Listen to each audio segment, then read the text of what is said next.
3.45, if he does what he can do, that contract is going to be perfect for a team in this new cap era. And so I think a lot of young players are like, let's wait to see where this goes. And I think we're having trouble finding the sweet spot. I don't think it's because people don't want to go along, Kyle.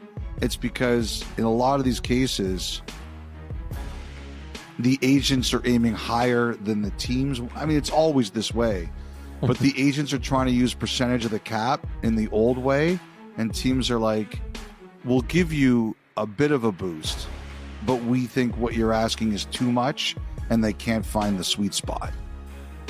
Oh, yeah, I can see that. Interesting. Okay, so then how about the Rangers side of all this, Elliotte? So one of our longest-serving members, Chris Kreider, is now in Anaheim. It was a tough season for them. You got a new head coach there. What's next for them? Are they a team, when you think offer sheets this summer, could that be part of their approach potentially? I think the thing that's really interesting is that the words offer sheets are getting mentioned with them, and they're not really having a problem with it. Like, they're not. Sometimes you hear like about offer sheets. Oh, we don't believe in that, or we're not going to do that, or we're not interested in that. The Rangers don't seem all that bothered by the fact people are linking them to offer sheets. So I'm curious to see where that's all going to go. Like, I think the one thing is, like, you can't do what they did with Joe Sakic, where you give him $15 million up front, or what happened with Sergei Fedorov when Karmanos gave him $26 million in a year, right? You can't do that anymore. There's rules about variance from year to year that prevent that, but you can still put poison pills in, like signing bonus and things like that. And the Rangers have the financial ability to do that.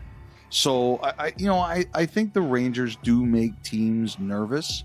We'll see if it's real or just a fake. The thing is that when you look at free agency this year, number one, I think a lot of people expect Bennett to go back to Florida. Nothing is done until it's done.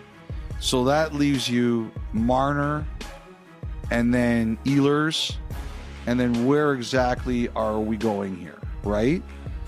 Marner, I think if he leaves Toronto, he's going west. I freely admit I would be surprised if he would be in the east if he leaves Toronto. Ehlers, we'll see. There'll be an interesting race for Ehlers for the teams that don't get Marner or aren't in on Marner. It'd be a very interesting race for him. But let's just say the Rangers don't get any of those guys, then maybe offer sheets is what they're looking at. We'll see. They want to be aggressive. I think this, Miller, a couple other teams told me that the reason we're hearing a lot of Miller's name is that they don't want to give him term. They've indicated if they sign him to an extension, it's not going to be a long-term extension. And that's why his name is out there. Lafreniere, I'll tell you, I get pushback on it. I have teams telling me they don't believe. It's like what we said about William Karlsson the other day. If he's available, if it's not widely known.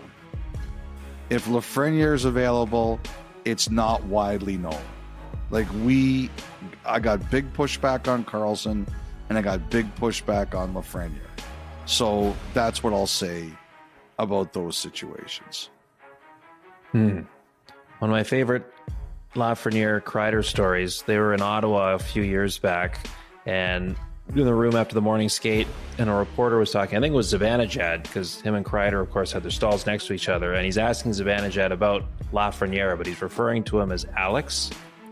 He's saying, with Alex this, and Kreider overhears him, and he cuts the reporter off, and he goes, "Who's Alex?" And the reporter kind of stops and he points down the dressing room and he goes, Lafreniere. And Kreider looks at him and goes, it's Alexi. And corrected on that. Wow. Good teammate. I remember Kreider 2012 playoffs, just covering that insane run he came on when he first showed up. Like, the Rangers fans, they loved Kreider. And it was interesting because Kreider went after the hard year the Rangers had this year. Everybody here went out talking nice about everyone else. The Rangers did what they should do with the proper credit and tribute and video for Kreider. And Kreider thanked the Rangers for how they handled this. And I'll say this. Never, as we were waiting for the delay, once it first got reported and it happened, never once did I get the sense it wasn't going to happen. Like, everybody I spoke to, and they were all from kind of different points of emphasis, no one ever suggested to me that they thought it was in trouble. So it's been a hard year. It ended at least the right way with the proper respect. And, we'll see where everyone goes from here. You'll be motivated. And I'm really curious about the Rangers. They don't have a ton of cap room yet, but they seem to want everyone to realize they're prepared to be aggressive. We'll see. Okay, Elliotte, the Dallas Stars. So they've got a new head coach to find, and there's seemingly a lot of other chatter around them over the last little bit. We've talked about Jason Robertson on this podcast. His name has been out there elsewhere. What do you think is going on at this time with Robertson's name being out in the public? Okay, you want to do Robertson first? That's where I get a sense. Like, you want to do Robertson first. Yeah, why don't we start there? Okay, it's late. It's 1:52 a.m. So my mind's starting to We're on fumes fry. here. Okay, so it has been a wild week around Jason Robertson.